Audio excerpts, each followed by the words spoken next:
látàrí bí Ìyábọ̀ Òjó ṣe sọ pé òun ń bọ̀ padà sórílẹ̀‐èdè Nàìjíríà làwọn èèyàn bá sọ pé ṣé jìnnìjìnnì ò ní bá Lizzy Anjorin báyìí, ṣé abiyamọ dẹ̀ ni ẹ́ àbí abiagba. Àwọn abiyamọ wọ́ Láìdé Bákàrè tuurutu lórí ohun tó ṣe.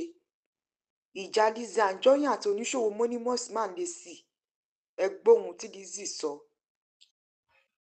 Kò jẹ́ tuntun wípé Ìyábọ̀ Òjó òṣèrébìnrin ilẹ̀ wa lọ bọ́mọ ẹ̀ Priscilla Òjó ṣe ọlọ́jọ́jọ́ ọmọ tó sì wà pẹ̀lú rẹ̀ lórílẹ̀‐èdè Tanzania níbi tí wọ́n ti ṣe ìkómọ ọmọ náà. Látàrí bí Ìyábọ̀ Òjó ṣe sọ wípé tóun bá dé lòun máa ráyè ti Lizzy Anjorin pẹ̀lú gbogbo èpè èébú tó ń bò òun àti ọmọ òun àti ọmọ ọmọ òun pàápàá jùlọ tóun yóò sì wọ́ sílé ẹjọ́. Láti ìgbà tí Ìyábọ̀ Òjó sì ti kéde pé òun ń bọ̀ nílé padà sórílẹ̀‐èdè Nàìjíríà làwọn kan sọ pé ṣé Lizzy Anjorin ò ní máa gbọ̀n jìnnìjìnnì báyìí pàápàá jùlọ tí kò bá ní ẹ̀rí lọ́wọ́. Táwọn olólùfẹ́ Lizzy sì sọ pé ẹ̀rù ò bodò Lizzy o, wípé gbogbo ọ̀nà ni Lizzy yóò fi fẹ́ àjùlọ ran Ìyábọ̀ Òjó àti wípé lákọ ni Lizzy wà bí ìbọn.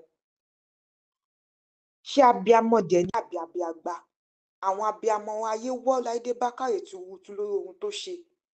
Àwọn ọ̀rọ̀ kùngbákùngbọ́ ọ̀rọ̀ làwọn èèyàn ti sọ sóṣèrébìnrin ilẹ̀ wa ìyẹn Láìdé Bákàrè látàrí ohun tó sọ wípé òun lòun kọ́kọ́ mọ ọmọ òun tó jẹ́ ọmọ ọdún 17 lọ sílé ijó tóun sì ṣe ojú rẹ̀ sí ọtí líle.